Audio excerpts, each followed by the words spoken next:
It's all you, Tyler. All right. Coming to you from the grimdark future that is M2.25. This is the Vox Cascadia podcast. How y'all doing tonight? I'm doing pretty good. All things considered, I mean, the grim darkness of the far future is here as of this past Monday. So, how are you, buddy? Yep. I'm hanging in there, trying to drown my sorrows in liquor and painting terrain. So, You are on like the all-time terrain kick. I'm just gonna like casually drop by your house and give you the like 4 sets that I don't have painted and let you just assume they're yours to do. just make sure they're primed, and we got a deal. I'll just bust through them real quick. So, Yeah, give me some couple cans of Chaos Black, and then ready to go. You know I love that Chaos Black. I'm all about that Chaos Black. yeah, So Connor, how you doing, let buddy? let's get a gray though. A gray? You want? Well, can I go? How we go Chaos Black with like a gray zenithal? Will that be helpful? Sounds wonderful. All right, Connor, you got a lot of terrain too. I do. I've built a bunch of crates. I've clipped out a bunch of walls. Now it's time to paint. Do you have any specific terrain sets that you're working on, or Right now I've got my two Volcus. I've got to get like built and assembled. But other than that, no. A lot of it's just kind of Kill Team 2018 terrain I've managed to snag, and then I finally got my made to order terrain from like a year ago, so that was exciting too. I was on that? You Go ahead. I was gonna say you don't have your Vulgus built yet, Connor. I actually bought Volgus, and then the only thing I've used out of it so far has been the rule book. I've got Okay. 3 sets built and painted to a tabletop standard. Tyler, you're at like 3 sets too, right? Yeah, absolutely. I'm starting my third set here soon. So Connor, you want us to run a tournament up there? You got to get that Volcus going, buddy. Listen, I have plenty of people that said I can use their Volcus, and at the same time, I'm just not a big fan of it. So my enthusiasm to build and paint it has been small, which is a shame because it looks great. But I want to fight people, and Volcus makes me feel like I'm playing almost on Into the Dark levels of slowness. I don't know. I played on Volcus, modified Volcus all weekend, and I got in more than enough fights. So I think you should just get it going and start fighting people. I'll see I'm what I starting can to do. doubt your commitment to Sparkle Motion, man. Come on, I know get that that stuff reference painted. now. I mean, I feel Have like you it's. watched it finally? I have not watched it, no, but I know the reference. I still we didn't even cover it last week. I still needed to watch the Matrix films, but I didn't realize It's they were rough. that dark. Well, we just figured out that we're going to Adepticon together. You're committing to it. I got my flights today. Nick got his flights today. Sounds like we might be rooming together even. So how about we do a Matrix watch party while we're in Milwaukee in about We 2 months. we can do it on my birthday if we're all free on that Thursday, What's your birthday? You, the 27th of March. All right. Well, yeah, and so we can do a Matrix party for you. So if you you see know, me at Adepticon and I'm there, you got to buy me AdMech models as my birthday gift. for someone who reasons for liking aggressors was the scene in The Matrix. Not having seen The Matrix, that's kind of suspicious. I mean, it is. I think that scene's probably Matrix 2. Odds are. But I remember like seeing it a lot. They talked about it on MythBusters, and they did like a myth with something related to that scene. I think. And then I've probably just seen the clip a handful of times because it shows up in like cool top 10 sci-fi fights, WatchMojo.com type shit. Yeah, I'm a big fan of those like top 10. I watch Game Ranks a lot. I watch all their stuff. I didn't watch it all. I do watch the Watch Mojo and What Culture. So I picked up a lot of stuff, a lot of different references from those YouTube shorts. I've been watching YouTube for like 2.5 straight days as I've been sick coming back from LVO with the con crud. Officially flu A is what it's called. Ah, I'm a big fan of those iceberg videos. Iceberg about anything, just some obscure topic. Give it to me. So I got into over the past couple days. And I was talking to Nick about this earlier, and I don't know.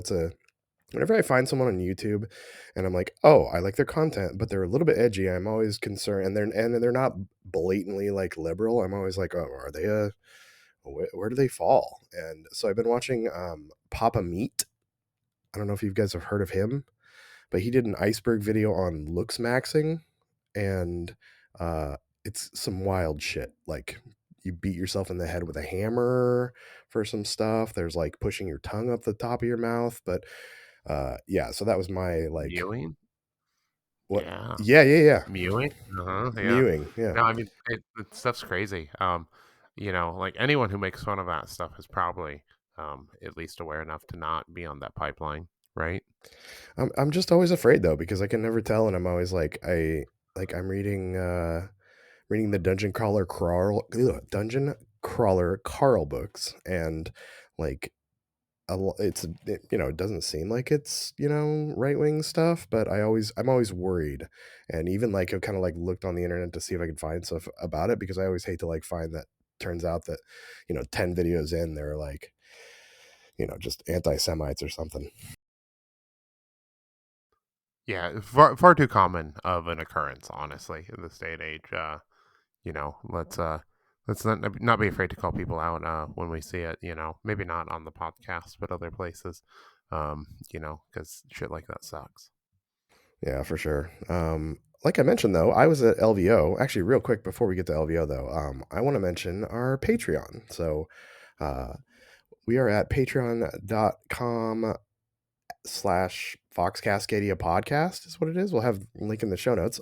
We have 2 new patrons and an upgraded patron. So Greg, friend of the show, good friend of ours, missed you at LVO too, Tyler. Connor, I've never been there with you, so I don't care. Greg Well, jumped that's on hurtful.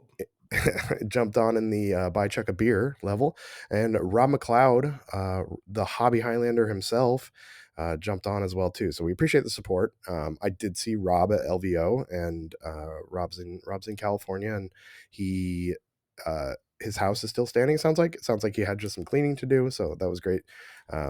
We almost matched up for a game. We were like, when the third day, we were in 2 different pods because LVO has pods. We'll talk about it in a second, and we were like right next to each other in the rankings, and I thought I might match up with him, and I was bummed I didn't get to. So thank you again, Greg. It was great to see you, Rob. And then Zarin upgraded, and like Zarin said, if every time you mention him on the podcast he's going to upgrade. So Zarin, thank you for supporting us, and here's your mention. So see you on that next tier next week. That's cheap. We can't just count shouting him out for Bullshit, upgrading. we can too. That was We will he put the mention rules out Zarin there. naturally enough. We bring him up pretty regularly.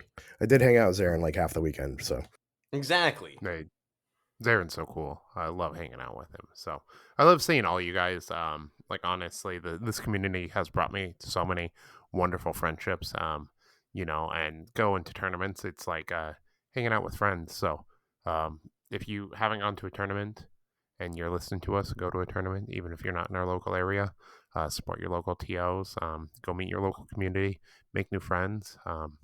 Build that mutual aid community. Like people to support each other because we all need it. So get out there, play some games, roll some dice, have some fun. yeah. So as you can hear, I may sound a little different, a little more sultry this week as I'm fighting flu A, as it's called. I didn't know there was a flu A and a flu B. Did you guys know that? I just know the green flu. What's the green flu? That's the one from Left 4 Dead. Oh, I know the brown bottle flu. What's that one? It's when you drink too much. Oh, that's not nearly as fun as zombies. Actually, that's probably more fun. Zombies aren't really a good time, probably. I mean, the brown bottle Did flu you ever? lasts for a couple Do days. you ever play the Left 4 Dead games, Connor? Oh yeah, I've played those games plenty. I was like at the perfect age for when those games came out. I think probably closer to Left 4 Dead 2, but they came out like within like a year or two of one another. Yeah, those are quite good games. I'd like to see a third one. Valve can't count to 3 though. Yeah. Oh, and there's rumors they may do it one of these days soon. Yeah, I watched a Game Ranks video today about reveals we want in 2025, and one of those was Half-Life 3. So never going to come out. So Never. Maybe never. I never played the It'll come Half-Life out games. What? Oh my god! I Like, played Portal. they're Played both incredible. Portals. Love Portal. I mean, like, just go play the Half-Life games. They're so good. Like, your computer can run them if you have a video card of any kind. I mean, do you even need a It'll video last card 5 for years. it? Maybe like for Maybe Half-Life like 2. high setting. Maybe Half Life 2. Maybe. I even had the orange box on like Xbox 360, maybe. And, and you never played the Half Life 2? I never did, or one. Ooh, that's rough. One is a little bit like not. It feels a little more dated. Still incredible. But like Half Life 2, masterpiece. It's kind of like set the stage for like modern FPSs. I feel like so. Yeah, I've heard Half-Life 2 is just it's supposed to be like just some watershed moment in video games that everybody loves. And yeah, never played in it. Like I said, love Portal.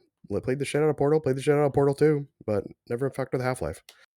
hmm Yeah, I think Half Life 2 is like truly like one of those games that's like everyone should play. If you're into video games, you like first person shooters at all, take the time to go play it. Um, Another game I think is like that is Vampire the Masquerade Bloodlines, which is like kind of a wonky game, but like play it like 4 times in a row. You'll probably want to after you play it the first time, but like it's so good, so good. Aren't they working on like a new one of that too? I mean, yeah, does it need another one? I don't know. Can it ever match the old one? I don't know.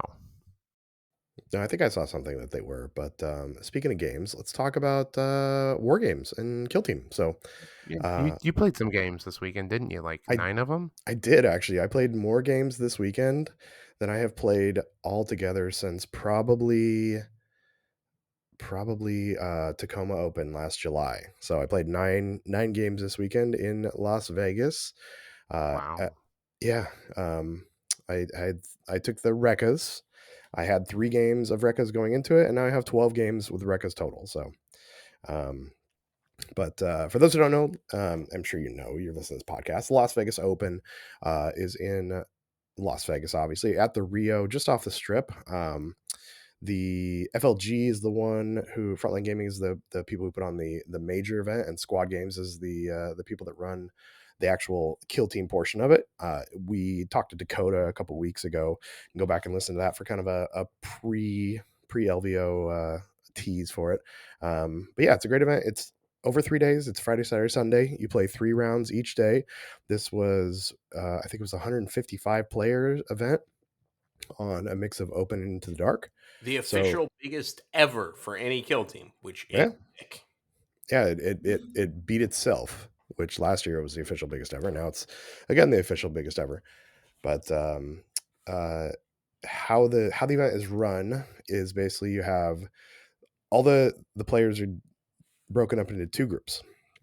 So you have Pod A and Pod B, and Pod A plays all open, so Volcus maps, modified Volcus maps with a little bit modified terrain too. Their Squad Games does the Lester's Workshop terrain, which is the MDF stuff, with some kind of custom maps. They One really nice thing is they turn off the 3rd floor vantage on the Volcus, so you don't have to deal with that shenanigan all weekend. That was super nice.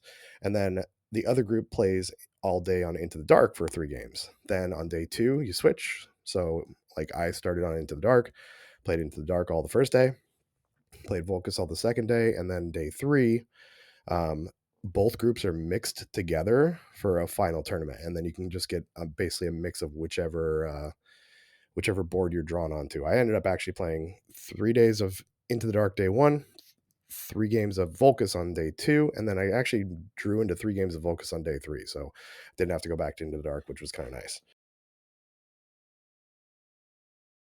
Tyler, you were with me there last year for it. What'd you think of that format? It's basically the same format we had as last year. Yeah, sounds similar to last year. It's pretty good. How do you feel like playing it a couple times compared to what we do, where it's like a little bit more random, but we switch up the table numbers on there, so you never know what you're getting. It's a consistent bracket across the entire numbers, so you're not paired off. You're maybe not dodging matchups that you want to avoid, stuff like that. It's purely ranked tables, stuff like that. I think that it's nice because you can get your head into a mindset for those, at least for the first 2 days. You can be like, okay, I'm on Into the Dark, and you know what you're going, going into the tournament, which you're starting off on. So going into it, if you're a person that prepares, which is not me, you can say like, great, I'm going to play Into the Dark all day long on day one, and then once you're done with those 3 games, you're like, okay, don't have to worry about Into the Dark for at least another day, and then you go straight to Volcus all day long. Day three is kind of random, so um, I like it because I think that everybody plays at least 3 games of each, and I know that sometimes with our tournaments, with the random drawings and moving tables around, sometimes people get stuck on the same table or the same like either open or Into the Dark. So you're guaranteed to play a little bit of both. But I ended up getting 6 games of open or Volcus and 3 games Into the Dark. So I do like that format. Yeah, that's how it was for me last year. I got so much Into the Dark. I think I played more Into the Dark at LVO last year than I had previously played. Period. I mean, that's just karma for all your Into the Dark hate. You know this. You hated on it for so long. You kept it out of the Northwest, and then you go to the desert, and they're like, here's all the Into the Dark you could ever want." I, I still hate it, man. Still sucks. I don't know. I think it's fine. I've learned to play it, and I think I think on Into the Dark it's actually maybe better for teaching people too, because you don't have to deal with shit like Vantage and stuff. And there's a few wonky rules like hatchway fights and guard and stuff, but I don't know. I think it's a more like tighter and tactical game sometimes too. I would like it more if the official maps had more cover on them, but I'll definitely agree, especially compared to Volcus. Volcus is a nightmare to teach new players on if you want to do it by the book for the full rules, because there's 12 different rules for things that all look exactly the same, with like Thinking doors set versus stronghold doors.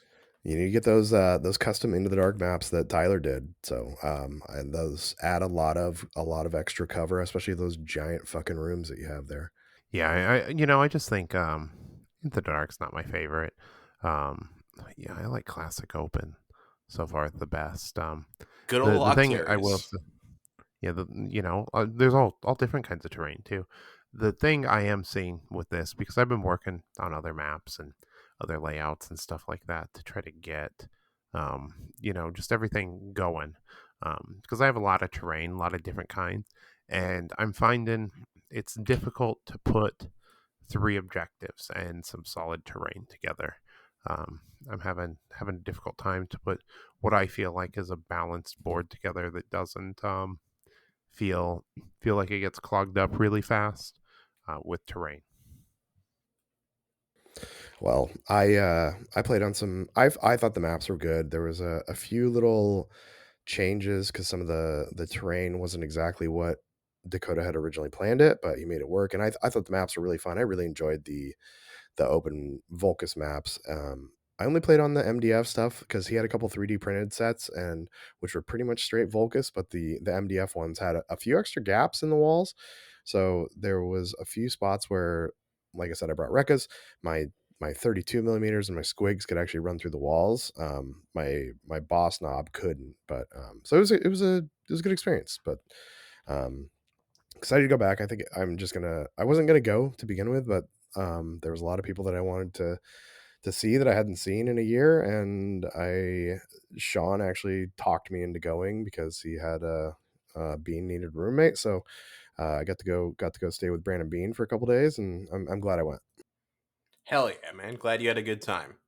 Did you what did you think of like the little half made balanced data slate Dakota did?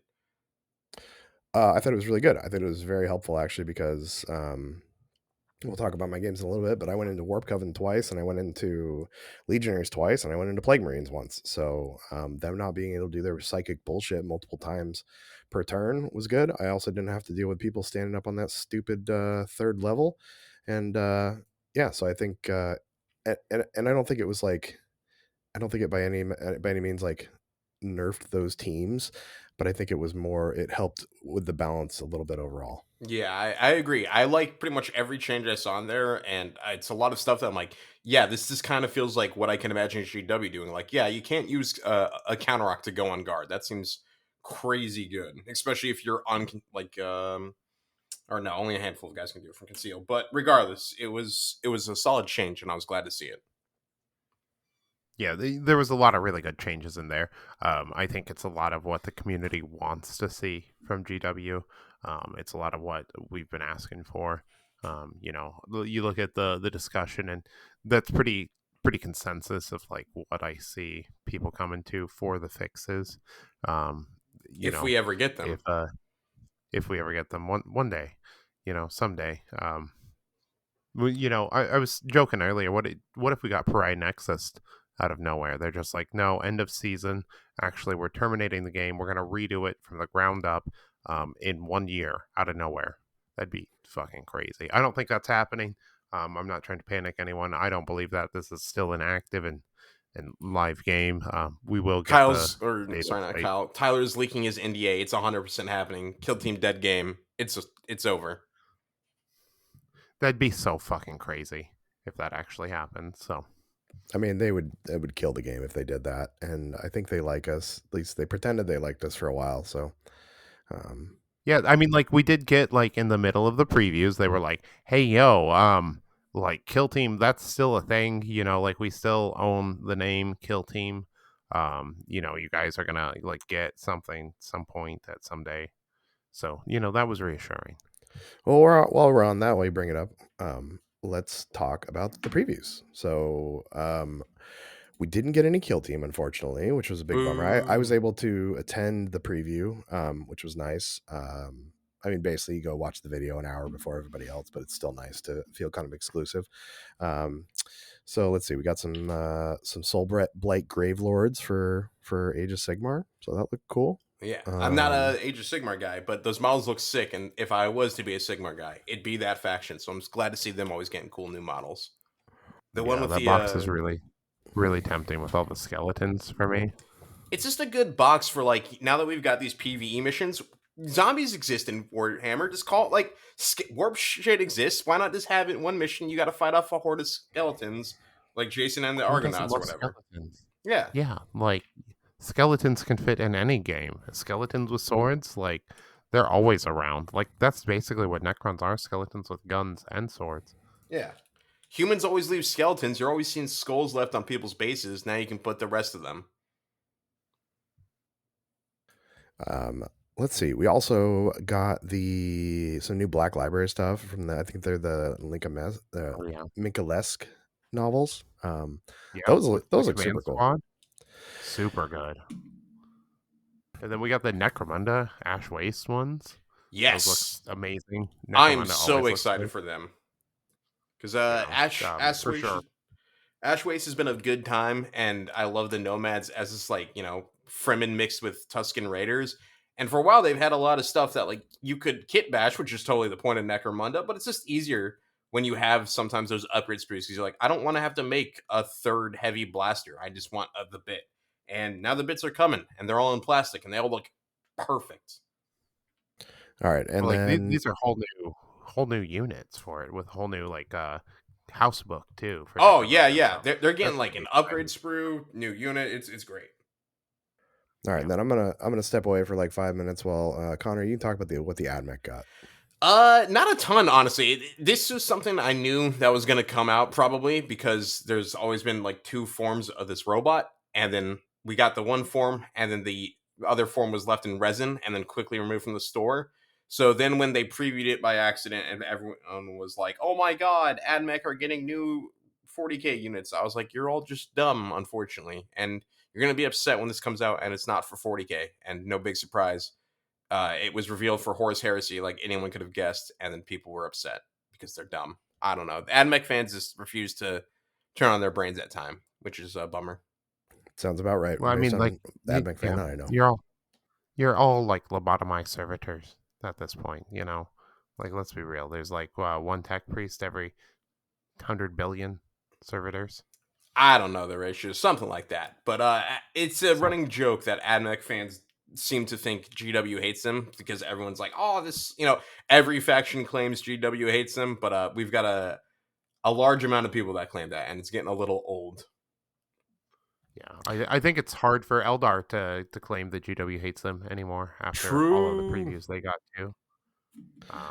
Well, Like they're basically fully updated at this point. We got like what is it, Dire Avengers left? No, maybe. Yeah, How that's old are the it. current That's Dire Are those the ones with wings? No, no, Oh no, they're that's they're the. Right. getting an update anyway. That's right. Yeah, they're in Kill Team. Well, that'll probably come out soon after this stuff. Yeah, What a re- they gotta hold it for next year for an update of some sort. So, and then like speaking of Eldar, Arch Nemesis, Emperor's Children got a big preview finally. Lots of cool stuff. Like I think the Chaos Phobos are super dope. Yeah, I'm the ones that came with all the Mark Six. They were definitely like more basic looking units. I think it was like their version of like melee legionaries. Looked so good. I'm definitely gonna pick up some of those just for the helmets alone because like they're not too chaosy looking and they'll fit great for like any sort of Horus Heresy model that you want to put a bespoke helmet on. I really like the Lord of Poxes, the leaked model that came out. I wonder if they just gave us that one because somebody got sent it on accident. I'm not shocked. That's what they had to do with like Sanguinian or whatever it was that got Dante. updated. Yeah, him by accident. Yeah, I think that's cool. It's I don't know. I like that. That almost looks like he belongs in the Ash Waste box. Yeah, I've actually seen people already talking about that because now that we've seen the pictures of the sprue too, people know okay the helmet can be replaced pretty easily, the arms can be replaced pretty easily. It's not like a bad mix for if you want to have like a Ash Waste Nomads Mega Boss or something, or like in a big suit of armor. Well, and so we also got a 40K got a roadmap showing that World Eaters and Death Guard and Thousand Suns are coming up next. But on the horizon, they showed like teasers, and from the teasers, it looks like there's some stuff for Black Templars, there's some stuff for Chaos Knights, Salamanders maybe, and then also it looks like Great Grey night. Knights too. Yeah, Tyler, you think yeah. that's gonna be? I think it's gonna be Kill Team. I think Grey Knights will get their Codex update, and hopefully they'll get a Kill Team that ties into that. I've been saying Grey Knights for a minute, and then Valrak came out recently and said Grey Knights. He should who should not be named, according to some people, but his rumors are consistent, a little bit less than mine, but yeah, I think it may be Grey Knights. Well, let's talk a little bit more about my journey at LVO because Yeah, absolutely. We're getting a little sidetracked here no, it's from okay. LVO. It was part of it actually. I went to the preview, which was super cool, which was on Thursday. Thursday was the day I got to LVO, which was cool. I left Portland in the morning, got to the airport. I don't know, like 8 o'clock or so, and airports are international waters, so I had myself a screwdriver at like 9 o'clock in the morning before I flew out. So it's always drinking time. So landed in Vegas and made my way to the Rio. Did you pick up another drink once landing in Vegas? This kept it going all weekend. No, I did not. I knew what was ahead of me, and I Ah, tried to keep it as my girlfriend's dad calls it, light and fluffy, at least on day one. fair enough. I can respect that. Way to be healthy and make smart choices. The more you know. Yeah, I do that sometimes, but and this was one of those times. So got to the Rio, got my room, dropped my shit off, went down to the vendor hall slash kill team area, and met up with Giacomo and Dakota from Squad Games. They were there. Mike was there too, and they were setting up the tables. So help them set up tables for a little while. Was not abused, which was nice. I met Garrett Rayner, who's actually from the Bay Area, and he played Jaegers. I think he was one. I think he won Hobby Track this year. Actually, like great. Amazing paint job on his Jaegers. Super nice guy too. Is And that the one with the whales? that's no, that's not. Um, Those were salvagers, I think, and I yeah, think that guy's name is Okay, Adrian or okay. something. Aiden. Aiden. Zarin played him on the stream. We'll get to that though. Yeah. Um, uh, but Garrett mentioned that he stole our bounty system. So they use that, I guess, in the Bay Area, and he's a huge fan of it, the system we use here. And so I wanted to let you know, Tyler, that people are stealing our ideas and for Yeah, charity. So that's great. I think we chatted about that a while back. I think he reached out to me sometime last year about about setting up and running charities and how that was going, and I think that's super awesome. If anyone wants to run charities or like add our stuff in at your events, reach out. I'll give it to you. Like if you can do something to help your local community, that's fucking amazing. Garrett, you're cool. Reach out to me, DM me again. Let's talk again. So I'd love to hear about your success. So Yeah, Garrett. Yeah, he had mentioned that he talked to you about it and stole it. And if you're, I mean, my best ideas I steal from everybody anyway. So it was super cool that they're doing it. Super nice guy too. So um, helped set up the boards for a little bit. Did my best on Into the Dark because I suck at Into the Dark and don't know any of the pieces are. And then actually went to, since I'm a, I don't know, what are they called, registered tournament organizer or whatever. Went to an event that Games Workshop hosted in the evening, in like the penthouse of the Rio, which was a kind of a wild room. And I think it was Zach from GW and Mike from GW were there and kind of talked about what was coming in the future for tournament organizers. So I can't really talk about it, but there's some cool stuff coming out, and they're putting a lot of support into it. Games Workshop really knows that independent tournament organizers are the people that know how to do it best, and they just want to do everything they can to support us. So there's going to be enhancements to how you set up tournaments, how you get your tokens, how the system works. A lot of really cool stuff coming down the pipeline that they will announce in the future. But it was really nice to have that communication with them, because I feel like a lot of times Games Workshop feels like this huge mega company, which it is, but it's nice that they like took us to the side and told us about what they're doing to help us with our scenes and our communities, and how they can help the tournament scene grow. all of my interactions with Games Workshop, they've always they feel very mom and pop in some ways. Not to make them feel small, because they're not by any means. But like when you're dealing with the people, it's you're dealing only with a couple people they're running their U.S. events and all of that stuff and doing their community outreach and things like that. So it's like pretty small community there, and it's cool to always communicate with them. They're always pretty responsive and stuff like that. If you're trying to organize events, sign up for the tournament organizer stuff from GW too. It's really good for you. Yeah, and it's going to be they're going to have more information, but it's going to be advantageous for everybody to do that thing. So you get some extra rules, and you're going to get some kind of like easier ability to plan your stuff too. So if you're not doing it already, I really recommend that you, and you're running tournaments, I really recommend that you sign up for that. So um so that was almost the end of day one. So after that event was the reveal, which was fun. I hung out with Sean from up in Bellingham, and we watched the reveal. And then on the way back to the hotel room, I ran into Squidmar, Emil, and Lucas from Squidmar Hobbies.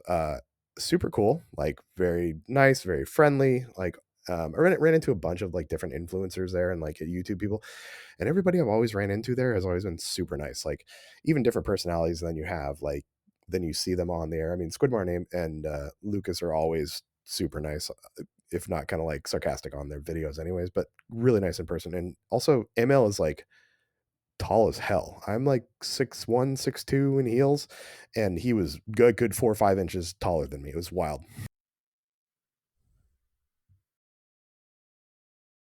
The So email's Squidmar, right?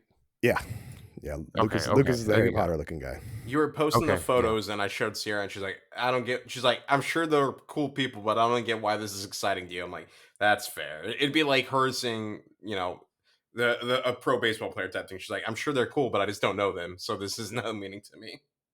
The funny thing was that I sent Jenna the picture, and she's like, "Oh, I even know who those people are because I watch the videos when she's here." Because I feel like that's content that she'll be fine with me Enjoy. watching. Yeah, I mean, there's certain content creators that I don't watch when she's around because just maybe they're more high More energy. annoying. Yeah, more Hmm. annoying Oh, basically. my my partner fucking hates when I put on Valrak. Hates it. Hates it. She doesn't mind Squidmar, Miniac, stuff like that. But like Valrak, she's like, oh fuck that guy. Honestly, sorry Brits. She's not. She hates British accents for the most part. If you're a British person, she How, hates when I put on your videos. how can you hate a British accent? It's pretty easy. I mean, actually, Jenna generally likes when I put on Valrak because she just makes fun of his accent the entire time. He's I think Valrak gives me like such great like soccer hooligan energy. Like he claims that he's an emperor's or what is it, Imperial Fist guy. He's a fucking orc. Let's be real. no, I No mean offense, Valrak. he's a Manchester City fan, so he might as well be an orc. So I'm a At Old Manchester United Trafford? fan. Yeah, that's Old Trafford. No, that's Manchester United is Old Trafford. Manchester City is the empty hat is what they call it. That's so It stupid. Why do they have two cities? Ugh. I mean, why does Los Angeles have multiple teams But they're of the different same sport? names, not United versus City. Whatever. Well, I mean, there's Soccer's like dumb. the Los Angeles Chargers and Los Angeles Rams. What's the Listen, difference? both of those teams Let's bring shouldn't be back in the LA. Raiders. The New York Mets, New York Yankees, That's because New York's worth going to. What's exciting about Manchester? Manchester United. That's fair. All right, so that was the end of day one. Went back to the room. Like I said, me and Brandon were shacking up, and Brandon had a nice surprise for me at about 4:50 in the morning when his fucking alarm went off that he didn't turn off, and he didn't wake up to it. I woke up to it, even though I had earplugs in, because Brandon is a big snorer, like a big snorer. Like I snore, Brandon does something else. Where the noises from Brandon come from are from the depths, the deepest, darkest depths of something I don't know. But I brought earplugs with me because I thought it might be an issue, and that was the of all the things I brought to the tournament, that was the most useful thing. But I heard his alarm through my earplugs, and it didn't wake him up.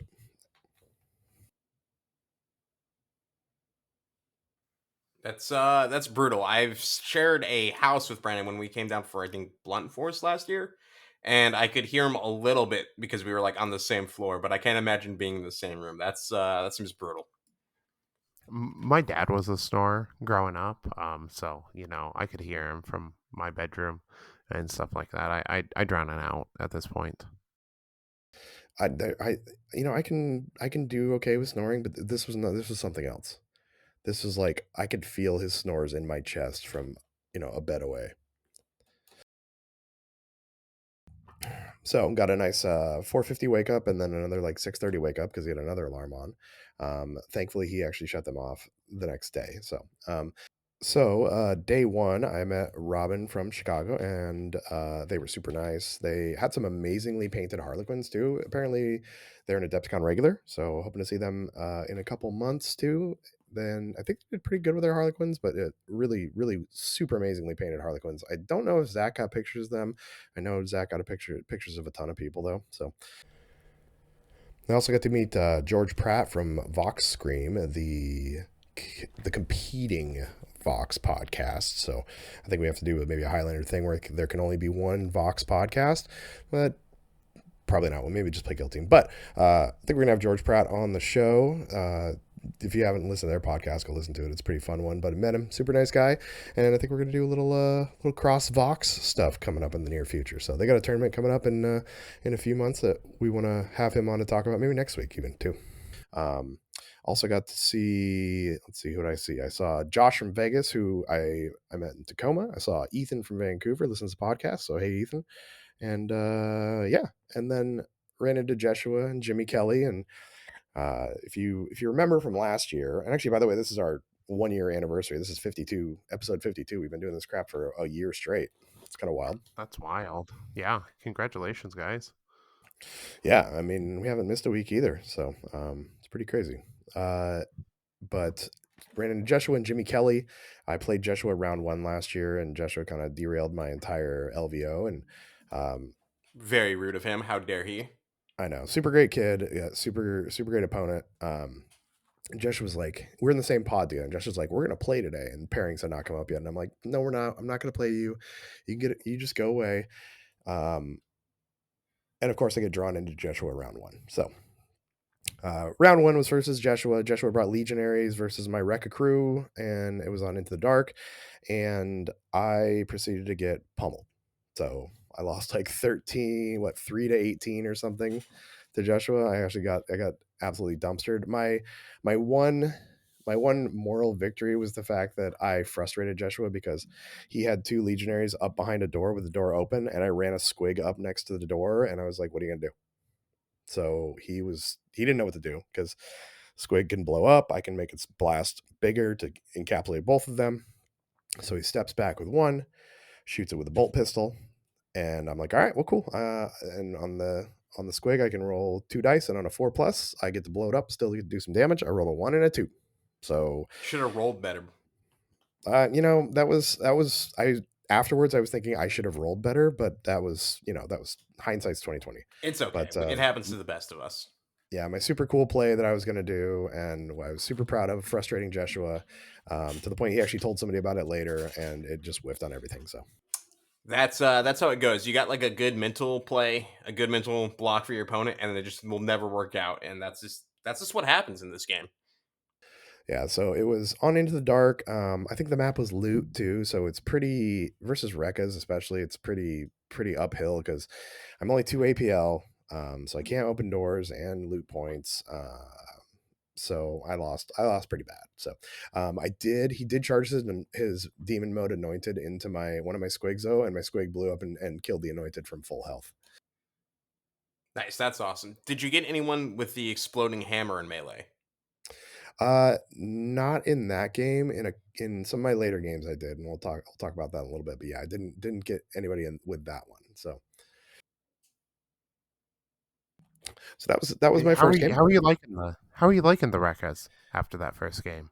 I mean, after that first game, that's one thing, but like I think overall, I mean, I also just Joshua was just super good, and I'm me, and I'm really enjoying the Recas overall. Actually, I've decided that I really like dice fixing. I like they're a very like they're a very momentum team. Once you start going, you can really crush people once you get a few Rekka points, and then you start doing things to get Rekka points. And I was learning as I was going. I only had 3 games with them going into LVO, and I figured out some tricks as far as like you bust a hole in the wall and you run a squig through it and you drop the squig on people, and like people are super afraid of squigs, which I think they're more afraid than they probably should be, but they can be super scary, but they can also like whiff really hard because they're still hitting on like fours and fives, 4, 5s, and 6s. So I'm really enjoying them. I feel like they're a great team for me too because they're technically an elite team because you have 6 bodies and 2 squigs, and so especially over a 9 game tournament, the mental load is pretty low compared to like when I played like Brood Brothers at Tacoma. I'm really enjoying them. I think I'm gonna keep running with them. I think I may use them in the GT at Adepticon in like 2 months, mostly because I don't know if I have time to learn another team, and I had a whole boot camp of them last weekend at LVO. Well, I'm glad you're having fun with them, and it makes sense you would have been attracted to the next dice fixing team. That's just like the mechanic you need to like a team. Yeah. I mean, How'd yeah. your second game go? Second game was a very different game. So my second game, I ended up matching up against Dante, I believe it was. Check real quick. I can't remember where they were from. But yeah, Dante had Vespids. So, and Dante also, there was a little miscommunication, and I think a few people had this too, where people thought that lunch was right after game one, or because there's a couple people that missed. Lunch was after game two. There's a couple of people. There's like 4 or 5 people that were actually waiting for their partner to come back after game one, and so Dante went and got some lunch, came back and was a little flustered, I think, because they were about 35 minutes late to the game getting started. So, really nice player. It was Wrecker Crew versus Vespids, and he set up a real nice shot at the beginning of the game with his sniper guy into my back line, and I was able to save everything. And then I dropped a rocket, my rocket rack on, killed 2 of his good gunners, and then it was just kind of downhill from there. So, I won that game 19-4. I had that was a game I actually blew somebody up with the blast hammer, and that was a game where I had to actually like slow down killing because I'd taken champion for that game. I took I think I took like secure ground or something on my game one. Didn't score any points on it. But that game I took champion and I actually had to like slow down because it was getting real ugly. So Nothing like having to slow down killing your opponent so you can ensure you score well. It's always a good time. yeah, like I had my blast. I can't remember the guys. I can't remember Demolition. I think it is. Yep. Um, had him charge into two Vespids, and I just passed. And he's like, "You don't want to fight?" I'm like, "No, I need to keep you alive for a turn so I can blow you up." So next turn, You, the real trick is to beat them, but like completely wipe them off the board, especially the first day, so that you're not bumping yourself up too much. Like you want to stay that midfield, especially at a big tournament like LVO, when you get into meta strategy stuff like that. yeah. So like I said, we started the game like 35 minutes late, and we still finished really quick. It got pretty ugly pretty quick. My leader did a salvo shot into. I killed one Vespid with one shot. I killed his leader and his drone with another blast shot on that too. So that was one of those Rekka snowball games, and Vespids are also kind of squishy. I can kill them pretty easy on 4 or 5 damage on everything pretty much. Well, so yeah, you're 1-1 at this point now. Then. 1-1 at that point, and if you look at I actually took a screenshot of it because I was actually in third place after that game because we finished so early that other Woo! people hadn't finished, and Chuck so confirmed third best player at LVO. yep, after 1.5 rounds, basically 2 rounds. So Nope, nope. We don't need to include the asterisk part. yeah, so um, round three was against Edward. Edward, Scissorhands. no, excuse me, Tucker. Tucker Wallace from Eastern Oregon, actually. So, talked to him about the Eastern Oregon scene. I guess there's not really much out there. So, really curious. He jumped into the Kill Team Cascadia Discord, and really, really nice guy. He came there, I think, with his dad and his brother. They drove down like 12-hour drive from, um, I don't know if they said LeGrand or some Eastern Oregon, basically. He brought Warp Coven, actually. Went with the 3 sorcerers and 3 rubrics, and that was a pretty solid win for me too. I ended up beating him 20-5. Warp Coven, I was afraid of them because they're a big boogeyman right now, and spoiler alert, they won the entire tournament. So you could tell that they're good. But I got off some pretty good shots on him. Got a couple blasts off and some good rolls, and ended up cutting his rubrics off from some of his sorcerers. So that kind of Oh, really nice. like slowed him down quite a bit too. So I ended up board wiping him. End around three with that one. I took contain for that one though, so I didn't have to worry about slowing down for the kills. That seems to be a good idea of just not trying to slow down kills because you said, Rekka Crew's a very snowbally team. If you're rolling sixes, you want to keep using those. So it seems like a solid idea. Yeah, and it's just if you get a pool of Rekka points and you just you know keep getting Rekka points, it's a hard team to slow down. So while champion is good sometimes, I took contain. I think I only took champion in the one game, and then I took take ground in the first game and contain every other game, which bit me in the ass on a couple games. I haven't ran Contain yet. I feel hesitant about it. Yeah, what are you hesitant about? I just feel like all it's going to take is one person getting on my side to ruin my day. It's true, but it also, once they know you have contain, it's going to make them come to you.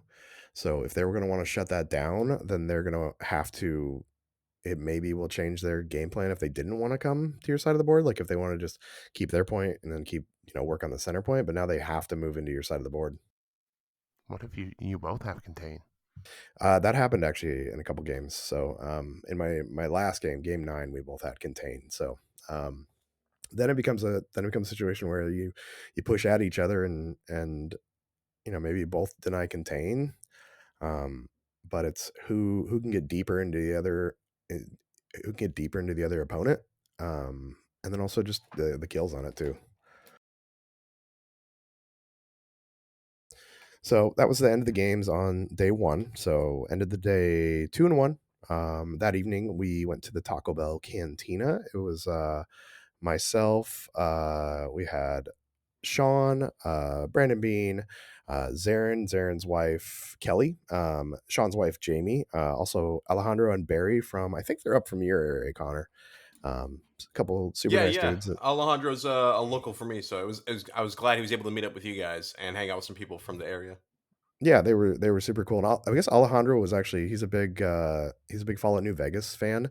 So he was supposed to be getting a Fallout New Vegas tattoo while he was in Vegas because that I was did his not know that. I'll have to ask him about it. That's sick as shit because, being in Vegas is a good time for any New Vegas fan.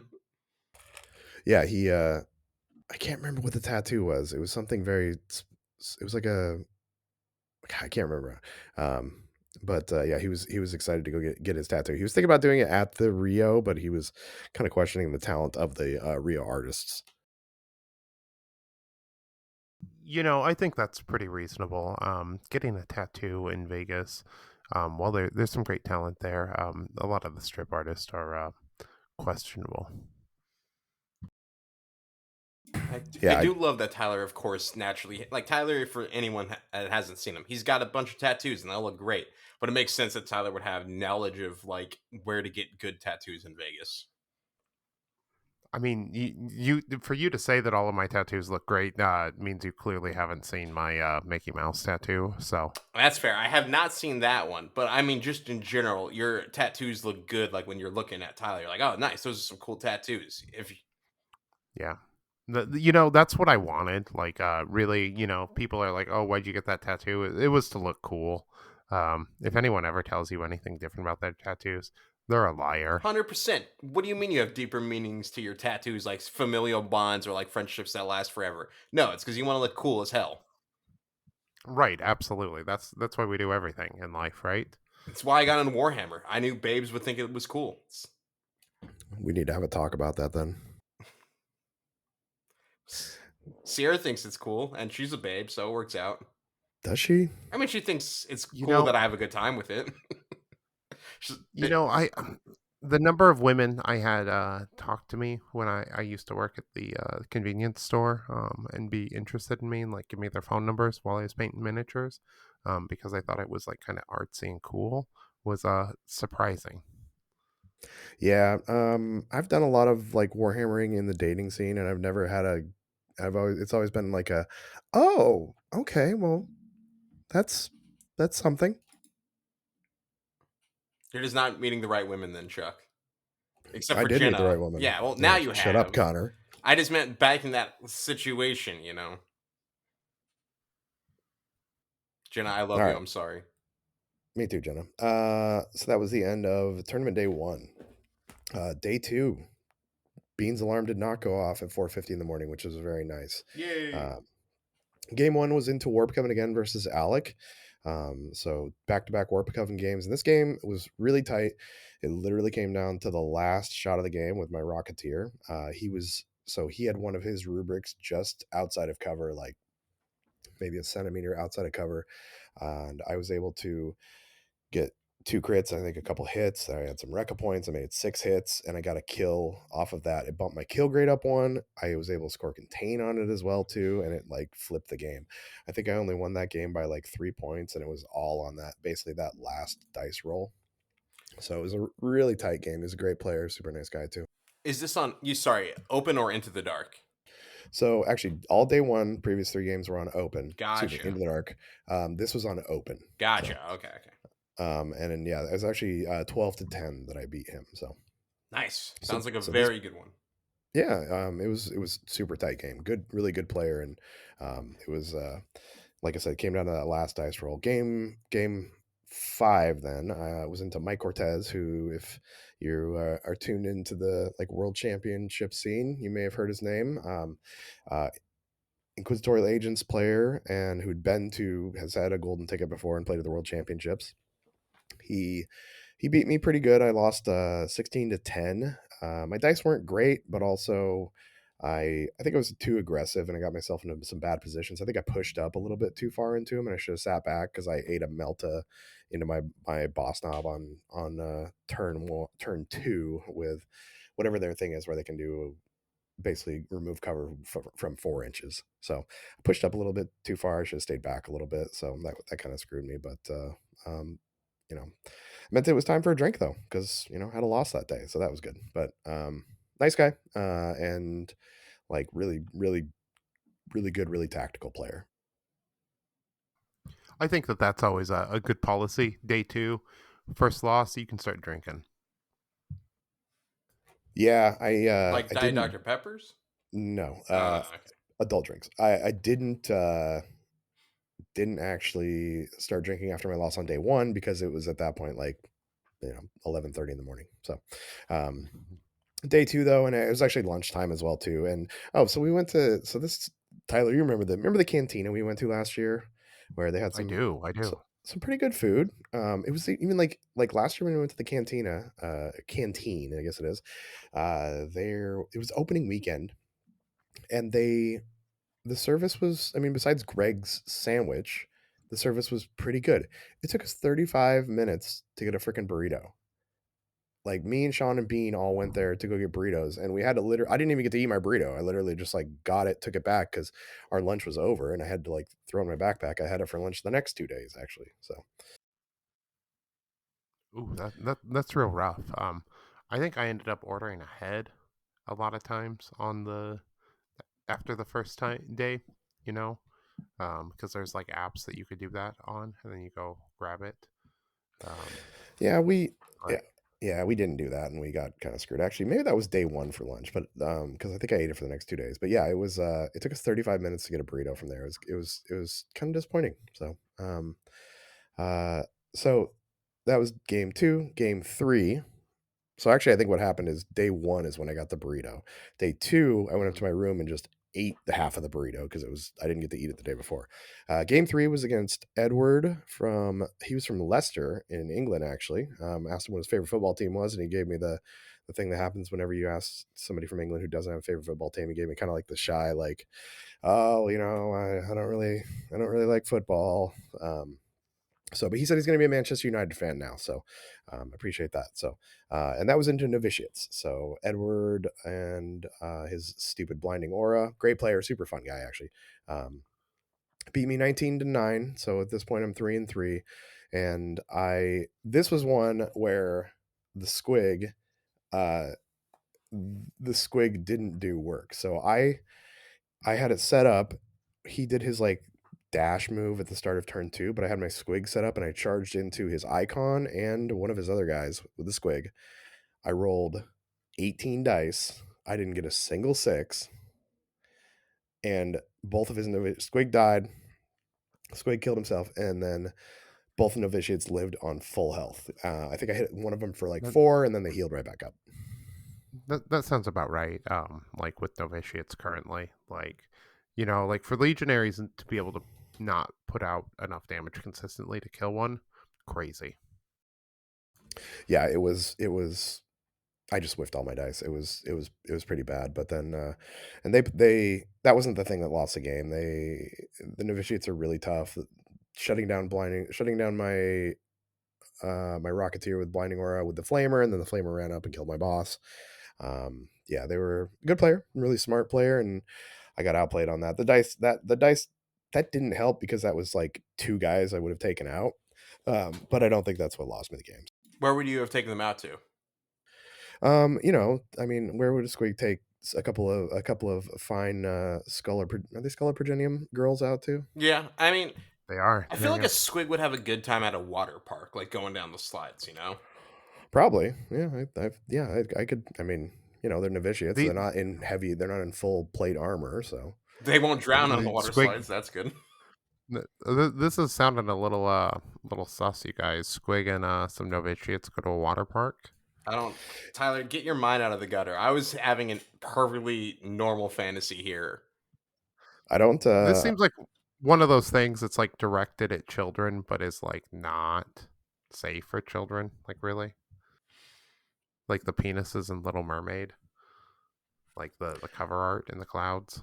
Yeah, it's I don't support AI, but if somebody wants to make an AI art of a squig at a water park with two novitiates, like I'm all for it. Don't make AI I'll art. I'll reach out to Kirk. I'll reach out to Kirk. We'll get it Yeah, made. that can be the summer shirts. But yeah, yeah, patrons. That's what your money's going to is stickers and art for this. Squigs and novitiates at a water park. That's yeah. I mean, yeah. So sign up for our Patreon so you can get in on this Patreon exclusive novitiates and a squig at the water park. Stickers. It's gonna be questionable. It's not going to be questionable. Don't make this into something sick when it's not. It was a legitimate suggestion. I imagine a squig would have a good time going down a water slide. I'll be right back, guys.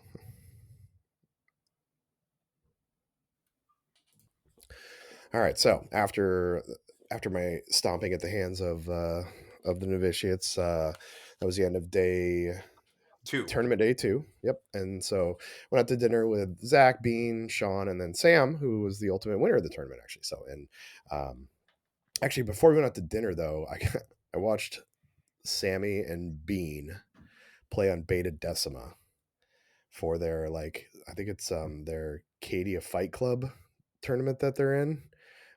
They have been playing in a tournament on TTS, but they online. But they were like, "Hey, we're gonna be here in person. Let's just do it in person." So Sam brought a Beta Decima set, and they set it up, and I got to watch them play on Beta Decima in person. So let's just say the That's really cool. drinks were flowing for that game too. So it was pretty fun to watch, and I think Sam won actually too. He's just winning all over this weekend. Yeah. So Right. He's not the champ for no reason, yeah. And that was actually so Sammy won with Warp Coven, but he brought Rekka for this game. Brandon had go figure blooded. Yeah, Brandon seems to really like those blooded guys. I wonder why. Yeah, well, I mean, he does pretty good with them. So, Hmm. but then, like I said, we had dinner, just at the Rio in a place there, and then retired to move on to day 3. Also, So, I forgot to mention earlier when you mentioned the Taco Bell thing. I'm really upset you didn't bring me back a Baja Blast. I was gonna recreate that thing with it in the sand and everything. I mean, I can just get you like. Never mind. I'll just say I brought you one, and it'll show up, and you'll have something. Yeah, you owe So me one at Adepticon. You got to buy me a dollar drink. they're not $1. Those things were like $30. Well, I meant the Yeah, non-alcoholic they're version. Oh, I okay. don't think they have the what's the alcoholic point? version at some random Taco Bell, unless you're meeting someone out back of the Taco Bell. That's why you just bring your own hooch. Yeah, it's nothing special. It's good, but How dare it's you? nothing How dare special. you, Tyler? Actually, honestly, You Taco can Bell you was can probably make the it on best your. meal I ate there. I mean, that's no doubt. Like I think going over to the alley and getting the In and Out there is pretty good also. But like that's a little bit further. So, start of day 3.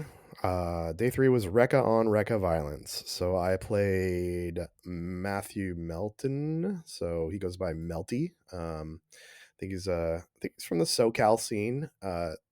Really nice guy. I think he won the SoCal Open too. Great player, and he I beat him, so I won 20 to 11. But I think at that point he was kind of just in that like I'm done, kind of throw stuff at me mode because he played. It was probably the most fun game I've had because he played the team. He won. His record crew was amazing. I don't know if you guys saw the picture. He had the Oh, record crew. yeah, was that the guy with the invisible Rekkas? No, he painted him purple. Okay, whatever. But yeah, Yeah, those looked incredible. I'll definitely have a photo of them. Really, really cool. yeah, I hope that Zach got a picture of them because he like hollowed. For those who don't know, and I've got a picture on that we can throw on our Instagram too. He hollowed out the armor. So for those who don't know, purple orcs. Purple is the invisible color for orcs. Isn't that what it is, Tyler? It's the fan Yeah, creation. something. Yeah, you ain't ever seen a purple orc, right? No, because they're invisible. Um, so it was yeah, he took the time and like hollowed out all the armor so it looks like the armor is empty because they're invisible. So really really cool looking, but he played the most orky game I think he possibly could, which I think is part of the reason that I won because I don't know that if he'd played a cagey game that I would have beat him, because he just went full gas with the orcs. and it was really fun. He actually, I think he came best in faction for the orcs, or was like second with the orcs at least. I think I was fourth with the orcs for the faction. There's maybe 8 or 9 people, 8 or 9 orcs there, but there was a pretty funny sequence where he had an orc. He had like four guys lined up on the backside of a Volcus, and he had one guy on a gauge. And I shot the one guy with my rocket. I blasted the rocket into his squig that was right next to that guy. His squig died. He rolled a dice. His squig blew up, and his squig blew up and blew up the guy next to him. That's So I killed, yeah, like three guys with one rocket because he a very orky chain reaction. it was very orky, but fun player, amazing models too. So I ended up beating him in turn 3, but again, it was he played the orkiest game ever, just all gas. So that was fun. Game 2 ended up being into Legionaries again. I ended up playing against real quick. What was his name? This was, sorry, I'm just loading it. Guy from Idaho. This Chris Perkins was his name. So he brought Legionaries, and he flew down from Idaho. This was a game I was like, I thought I was going to destroy him, and because he had set up a couple guys, and I got so many blasts off by the start of turn middle, or like middle of turn 2. I'd already killed 3 of his Legionaries, Oh and I had damn! nobody dead yet. And I was dumb because I took drill rockets, which is piercing, and he just had Nurgle Legionaries, and he had implacable, and so it just ignored piercing. So I was like, this is worthless. I'm dumb. I should have taken my engine oil, so I could have ignored. I could have had one guy at least each turn ignore injury, but I was dumb and I didn't do that because I just took the same equipment all the time. And so I killed 3 of his guys before he killed even one of my guys, and he just clawed his way back. And like the Legionaries have so, like, his plasma got up on a vantage and just rained down hot death on my orcs, and I just couldn't do anything. I think the end of the game ended up with, I think we both had 2 guys left, but he beat me 14-8. I thought I was going to destroy him, and he just like stayed the course and like kept playing and kept like playing the objective, and he shut me off from contain, I think. And yeah, it was a real scrappy win for him.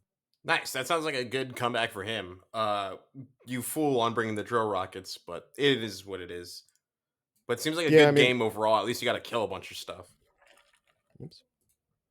Yeah, I wasn't thinking about it. Like, it was just kind of what I'd taken the entire time.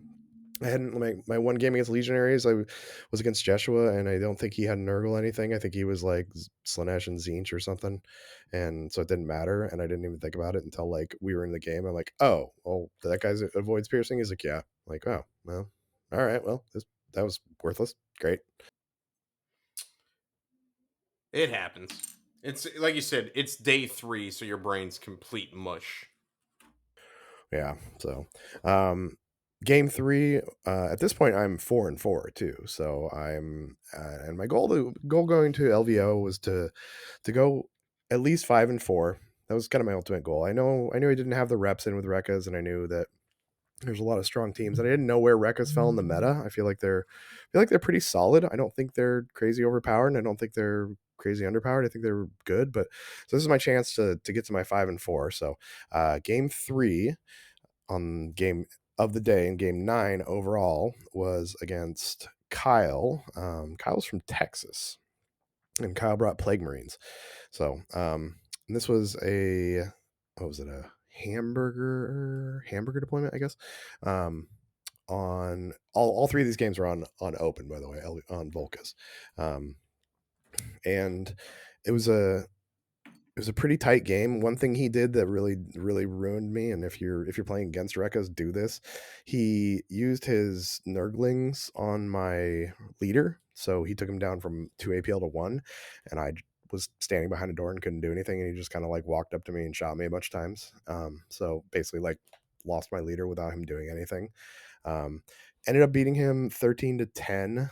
Rekka, I rolled pretty solid, had a lot of Rekka points, and he had some kind of kind of fluffed rolls, unfortunately, and all his Nurgle stuff wouldn't save him.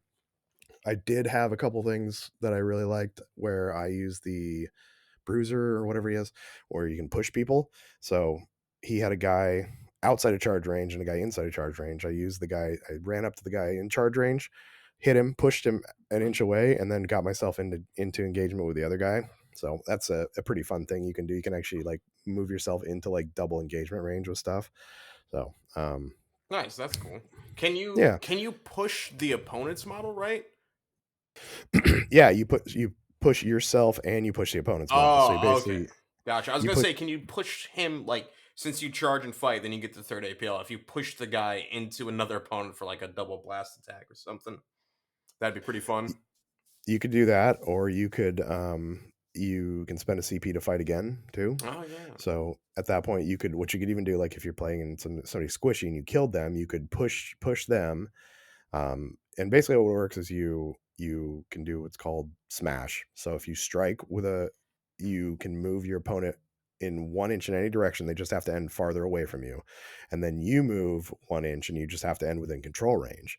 Well, you could use that to push them like out of the way of another guy, and then you can slide your base in there even, Okay, nice. That's pretty and then cool. you could spend a CP for prop up prop a scrap, which is you can fight twice. Nice. That's awesome. Yeah, so Oh, potentially with that, you could even charge a guy and push him up on the third floor advantage with Volcus, right? you can move him an inch. I don't think you could push him. Are you saying push him off of it or push him onto it? No, push him onto it so you could actually fit your base up on there and get the charge off. I don't know how that would work. Like, if you position right on the third floor of Volcus, you can't do it. But the Rekkas could potentially get up there and push the guy into the corner, allowing you to plant your base up there and make that charge, right? Well, I mean, you'd have to get in control range to fight him first. So I don't think you could, unless you could get up there to begin with. Unless I'm Okay. misunderstanding you. Okay. No, no. If you have to be in control range first to do it. Yeah, it's what it is. It's on Melee. your weapon profile. Yeah. So it's like rending or whatever. It's just on your weapon. It's called smash. So you'd have to actually get in control first. So I did though one game, actually the game just before this one against the Legionaries, I did push a guy off a point and denied him. I can't remember what it was, but it was one of the seek and destroy tac ops. Because I pushed him off the point, he couldn't score his tac op. So it was helpful there. It's also just you can just push people around and get some extra movement and get extra position to get in or out of where you want to be. So I mean, movement's the best stat in the game. Let's be real. Maybe wounds, actually. yeah, I think it might be. I never took so as far as the orcs. As far as my equipment, I always took drill rockets, which is you can change your blast into piercing on two of the rocket guys. Not everybody. I took glyphs, which lets you choose either wah or destruction. So wah is balanced, destruction is saturate. Um, you can do that for free, and then you can do it for free. It's strap play. You can do it for free, and then you can also you can do it for free the first time, and then after the first time you do it, you can do it for free if you have a Rekka point. So, and then I always took smoke and stun, or excuse me, smoke and crack. Um, so, and then a couple times I think I took light barricades a couple times too, but I never took the extra HP for -1 movement, but I think especially if you're really leveraging the smash guy, you can get in there, you can get that extra movement with it. It'd be good to do. Plus, it's like this 13 wounds is useful in the stuff with a lot of power swords and the like, so I can see it having some niche case uses. Yeah, I'm not really smart enough to figure out like breakpoints and stuff, so I didn't really worry about it. But I was listening to was it Jason Fay from Just Another Kill Team podcast talk about like how it adds an extra hit to like a bunch of different things. So if they can hit you for 2, means you need 7 strikes to kill you. If they hit you for 3, means you need 5. Um, or yeah, 4. 5. So and so on and so forth. So, but you do lose some movement from it, which they're not crazy fast to begin with. So I haven't messed around with it. I might try it though. Well, you got some time until Adepticon, so you might as well. Yeah. So, and we got another tournament coming up in a couple weeks. We'll get to that in a little bit though. Yeah. So overall, I went 5-4. Well done. Yeah, thank you. That was kind of my goal, and so I on the last game I hit it. I think I was 55th overall, so top third basically, which for only having 3 games and playing a team that was maybe not top of the meta, I'm fine with that. And also, I'm not sweaty competitive. I went to have a good time, and I had a really good time. So it was much less stress than LVO the year before, where I went there with the pressure of thinking I could actually win the thing, the delusion of thinking I could actually win the thing. And this year I went there knowing that I couldn't and just trying to have a good time. Well, I'm glad you had a good time, buddy. But now I've got a question for you, Chuck. Yeah, what's Where up? the hell is my Tech Priest video? Oh yeah, Tech Priest video. Hold on. Let Yeah, me you got to send this to me because I saw, for context, Saturday evening, I get a message from good old Chuck with a tag saying like nothing. I just get an @Spanaway. I'm like, huh? And I open up Discord and like I'm walking into like Fred Meyer to go pick up some stuff for dinner that evening, and I see this video from Chuck with like what looks like someone in a Tech Priest cosplay, and I click on it to load it to see what it is, and then as I click on it, I load like the first second, and then it just disappears, and I'm like, "What the hell is going on? Huh? Is there some weird connection issue?" And then I asked Chuck, "Wait, where is it? Put it back. What would you do?" And he refuses to even respond, saying there's connection issues and that he's too drunk to understand what I'm saying, like a real jackass. And I was so annoyed. I'm like, no, I wanted to see this. So send this video now, please. So to be fair, I had sent it. I sent it originally to Nick and Jenna, and Nick was the one who was like, "Oh, you gotta don't show him, make him show him live on the podcast." So it Okay. is now in the Vox chat if you would like to go take a look at it. All right. Let me. Yeah, I gotta see this too. We'll post it on the Instagram for everybody who isn't actually go see in the Vox chat too. Pretty good. So I ran into a Tech Priest cosplayer. I didn't exactly stalk her, but I did follow her around. She was on the phone for a minute, so I had to make sure that I got this from her. That is a fantastic cosplay. I love the like little instance burner they have, and that is cool. So thank you very much for seeing a Tech Priest and thinking of me, good buddy. And you listened to it too, right? Yeah, I always Okay, praise it good. on the site. Anytime I turn on the computer. There you go. So, yeah, her costume was super great, so I had to get that. And then Nick was the one who was like, "Oh, don't give it to him. Show him on the podcast and get a live reaction." So, Damn it, Nick, you jackass. I was halfway through. honestly, it was even more fun to have you freak out a little bit, and we were like screaming in chat, like, "Where's my Tech Priest?" DMing me, "Where's my Tech Priest? I was annoyed. Hey, he was I wanted to watch it. Bring her he back." got edged for a couple days, Pretty basically. much. Hmm. So, overall, like I said, 5-4. Sammy was number 1. Sammy with Warp Coven. Jimmy Kelly was number 2. And Jimmy Kelly also with that second place was the overall number 1 ITC winner. So Woo, Jimmy. Jimmy, great Yeah. guy, hell of a guy. I talked to him and I get to meet his wife. His wife was super nice too, which was like, what are you doing with this guy? But he's gonna. I think we talked about doing a very special show too in the future. I'm not gonna spoil it, but it's be about Kill Team communities and how it can help you. So and help you with how you see the And world. I think that Kel Team also came out first in ITC, so They congratulations did, on that, yeah. y'all. Um, I think Cats Shout was out to like Cats, 7th worldwide, 3rd in the United States. Way to go, guys! You fucking killed it. We're by far the best joke team out there. We're super serious, but also not. yeah. We're gonna have to step our game up though, because we're losing Brandon to his own team going forward. So no I don't remember what it's called, but he's starting a new team, which I get because Cats is kind of a joke team, and we do it for the lulls and the fun. And Brandon's a sweaty competitive guy, but it'll be so we're gonna have to step our game up to keep that, like, third in the U.S. Well, we're gonna keep it up.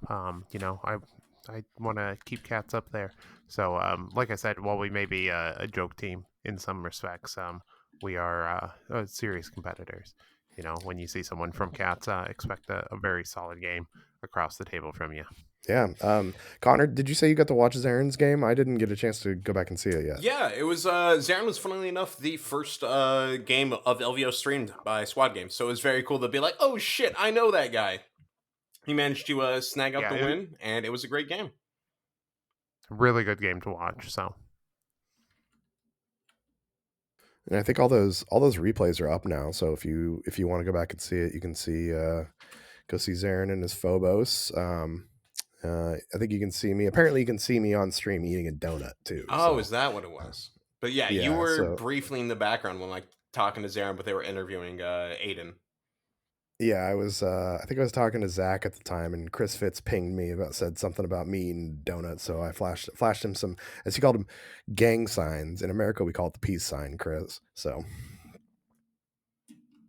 I mean, like, crime is very serious over in the UK. I heard that a dustbin got kicked over recently. yeah, My crime. If God. you do crime here, you just get pardoned. So Yeah, nobody knows what it's like yeah. to be a dustbin. I think also Chris Baki was fourth and then second in the ITC, and then Candy Real Kid John Reese was actually third in ITC. So, great job, Jimmy. Great job, Chris, and John. If you listen to the show, great job too. I guess I don't think he does. And then for locals, actually, so Brandon Bean actually with Blooded was eighth overall at LVO, and I think that actually pushed him Woo! up to like something like eighth or number one in faction for the world for Blooded. Yes, I believe so. You also had Sean was number one in faction with Jaegers, and Zach was number one in faction with Novitiates too. So Northwest representing. So well done, gentlemen. It was a super fun time with y'all. Hopefully we can get an even bigger crew next year. So gotta get you two down there next year. I should be there. I was watching the Yeah, awards no, hopefully I'll ceremony. be back next year. Yeah, I was watching the awards ceremony. I'm like, damn it, I should be there. That looks like a great time, and so that kind of convinced me. Yeah, it's a fun event. I think it's just going to be on the calendar from now on. Like I said, I wasn't going to go this year, but I'm really glad I did because I got to see a lot of people that I have met in the past. I got to meet a lot of new people that I'm excited to see again. I know I didn't get a chance to mention everybody that I saw, but thanks everyone who hung out with me, and people who said they liked the podcast, and there were so many people that were like, I love the podcast, but what's with Connor? I mean, I was like, You fucking I'm liar! No, they yeah. weren't. So, but yeah, you guys got any questions about LVO? How many What can stickers did you anything? hand out? Yeah, probably 40, Nice. maybe. Yeah.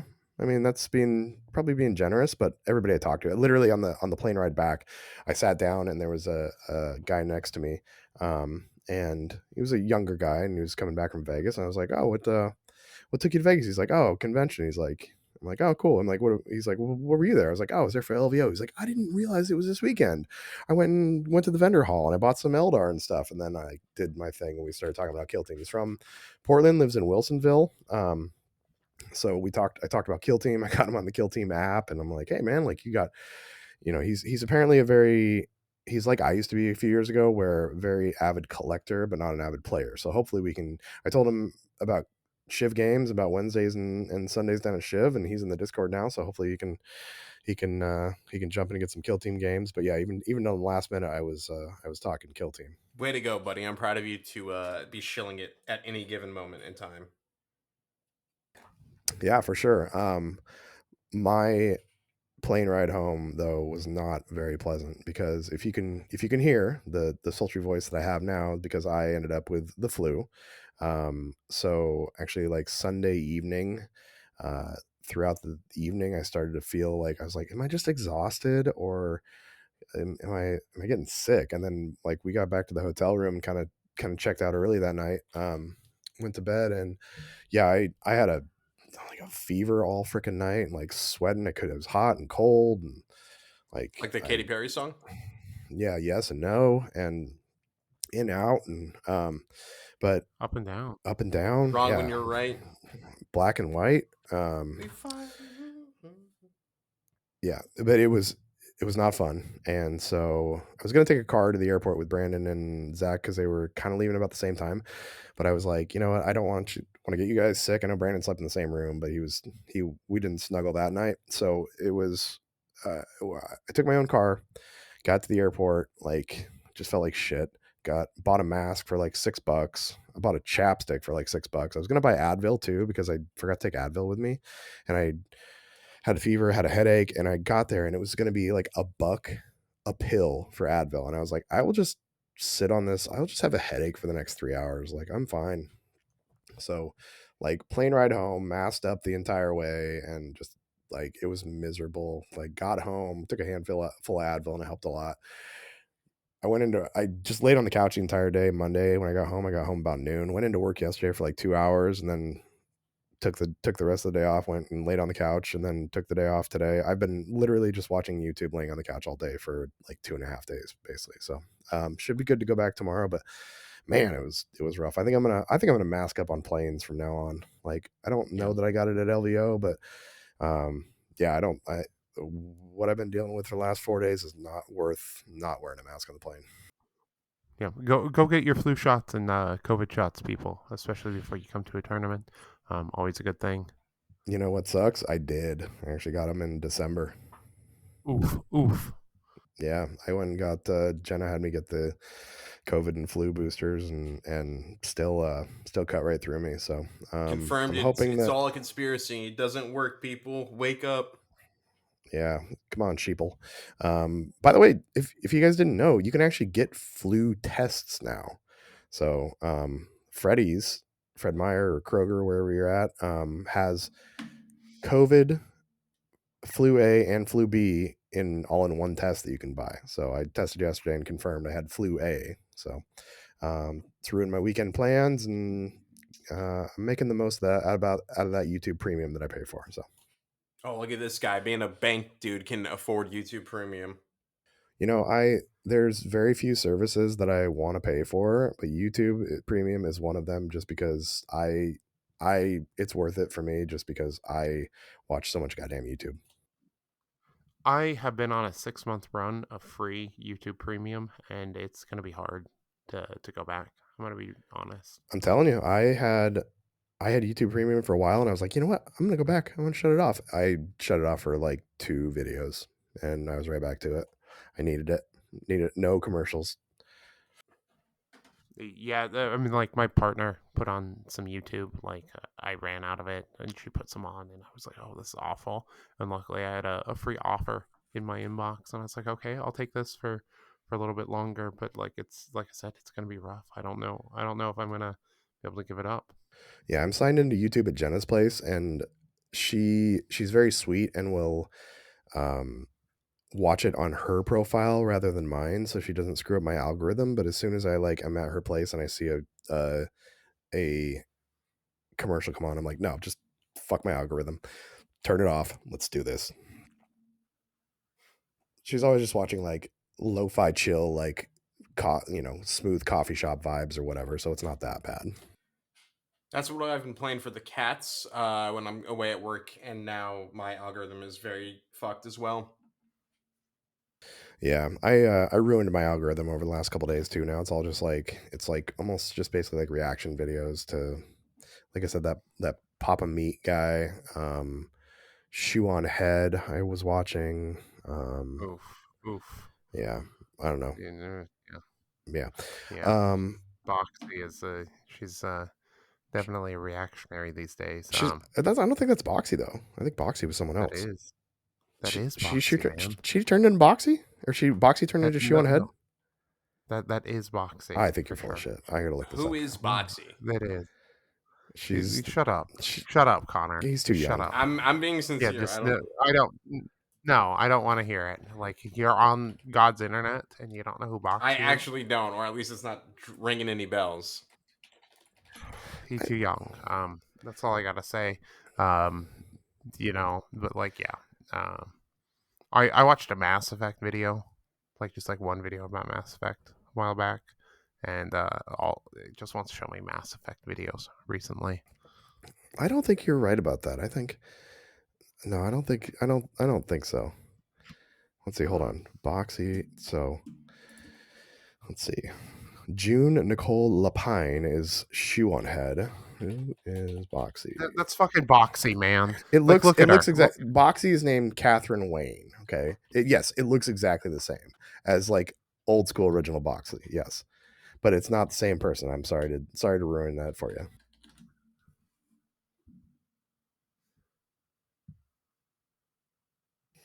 Now you can hear the sounds of us Googling stuff. yeah, absolutely. I mean, trust me, like until I believed you until I looked it up. Although I'd seen stuff about Boxy before and how she like fell off the face of the earth, and I don't think. And Shoe on Head sounds totally different too, but she doesn't have that like No, okay. squeaky little voice. I mean, like I always assumed Boxy was a character anyway. So Probably. So, actually, speaking of characters, have you guys ever heard Paris Hilton? Have you heard her normal voice? yeah, I have. Yeah, it's I I something popped up in one of my socials on in the algorithm about Paris Hilton's like slips into her normal voice, and her normal voice sounds way better. And I guess she's even admitted before that her personality is a character. But yeah, her normal voice sounds like way better. Yeah, I have no idea who this boxy lady is. I'm sorry. Okay, I was on YouTube at the that's time, good. but I have no idea who this is. Yeah, she was like It's early. probably for your best. Probably. Probably for the best. Yeah. Anyways, that was LVO. Yeah. Speaking of tournaments, though, we actually launched the tournament. Well, 2 days ago when you're finally hearing this, but yesterday in the real world time frame. So, Tyler, you want to talk about that? Yeah, we're going to be doing a tag team tournament, or not a tag team tournament, just a team tournament. Let's see, let's pull up the name because we always come up with a wacky names. This year we're doing some NASCAR themes. We're doing the double duty demolition derby team tournament at Bardboard. It's going to be on February 22nd. It's $80 a team, so $40 per person. Pretty good deal. You show up. We're going to have all of our usual fun stuff. Great prize support. We're gonna have a bounty board. We're gonna do a little bit of hobby stuff. It should be a good time. Come out, have a good time, play with your teams. Maybe a couple other surprises. We'll see what's coming up with it. So Yeah, so it's going to be 24 players. We already have sold 14 tickets. I think Tyler, we need to adjust it because it says we have 16 team tickets remaining, but I think we got to tweak it because that would be 48 players. But basically, we have about 5 team spots left, so it's going pretty good. So we'll have a link in the description. Should be super fun tournament though. 4 rounds. Down in Boardbard, Southeast Portland, in Montevilla area, if you know where that is. Boardbard's a super cool place. Curtis from Boardbard was one who helped with a ton of the prize support for CritCon too. So we're excited to run a tournament at his place. I'm going to be playing with Nick. Nick's going to be bringing Rekkas. Nick, you have T minus 30 days to get them completed. I don't know what I'm going to bring though. So, Tyler, who's your partner? I'm gonna be playing with Mr. Brandon Bean. So Yeah. What are you? So Brandon's probably bringing Blooded. I, Tyler, maybe he's bringing blooded. We'll see how the event turns out, and maybe some of those surprises that are coming. And then I'm probably bringing, um, you guys know what I'm probably bringing. I'm not gonna say, but maybe I will also surprise y'all with something new. We'll see if that balanced data slate ever drops. Connor, you gonna try and make it down? You drag. I know there's some people from your area coming down. You try to drag Zarin down or something. Maybe I don't know. We'll have to see. I I really hope there's a balanced data set soon. Is all I can really say. I mean, it's a month out still, so I don't want to say we have to have a balanced data slate by then, but we probably have to have balanced data slate by then. Tyler, I will say this on the air. I think that if we don't have a balanced data slate by then, one, I want to kill myself. Not really. No, the vibes are there though. Yeah. But two, I think we use the changes that Dakota put in for LVO. So you can't use your psychic shit at, twice. Turn off the at third least floors. at minimum, we're going to be using that if we, for some god awful reason, don't have a balanced data slate 1 month from now.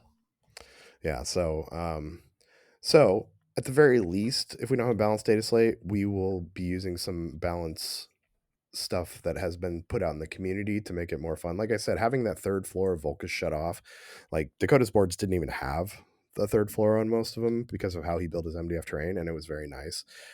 Also, not having sorcerers and plague casters healing people multiple times was super nice too, and not being able to guard on a guard and stuff.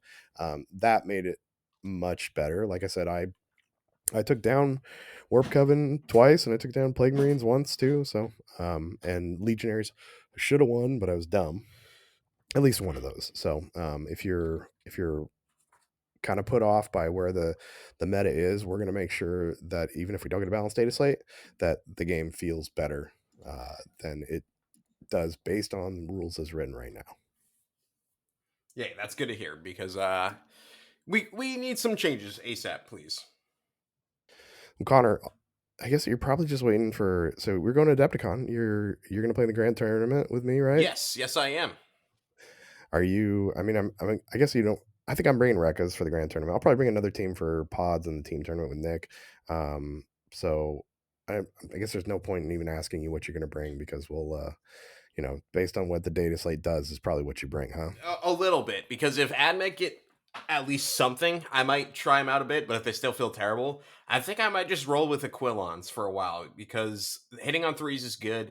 They have at least like 1.5 decent melee operatives, and they're a very simple and straightforward team. That's kind of the weird thing I like, where they've got like some tricks, like old Hunter Clade and whatnot.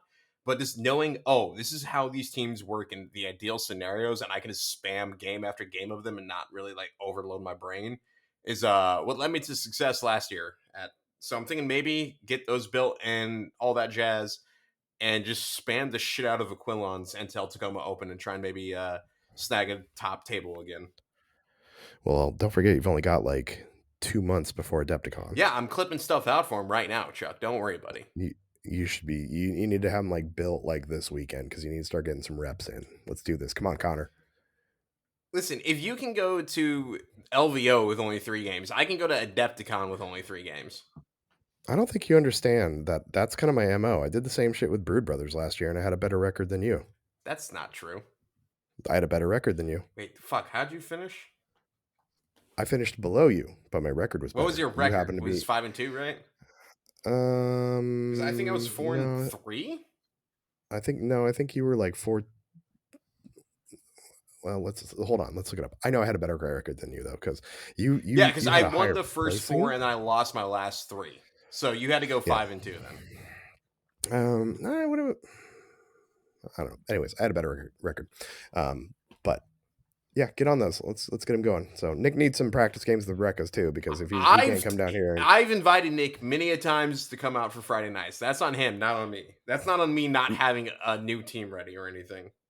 Nick, get those Rekkas, get them on the bases. I know you're trying to make them the beautiful babies that you always make them. Play them without paint. You can do it, buddy. I know you have it in you. I did it. It was very freeing. It's not. Don't do it, Nick. Get paint on them. Well, no, because Nick takes for even longer than me to paint because he paints really, really well. No, Nick, you can use gray or borrow Chuck's models.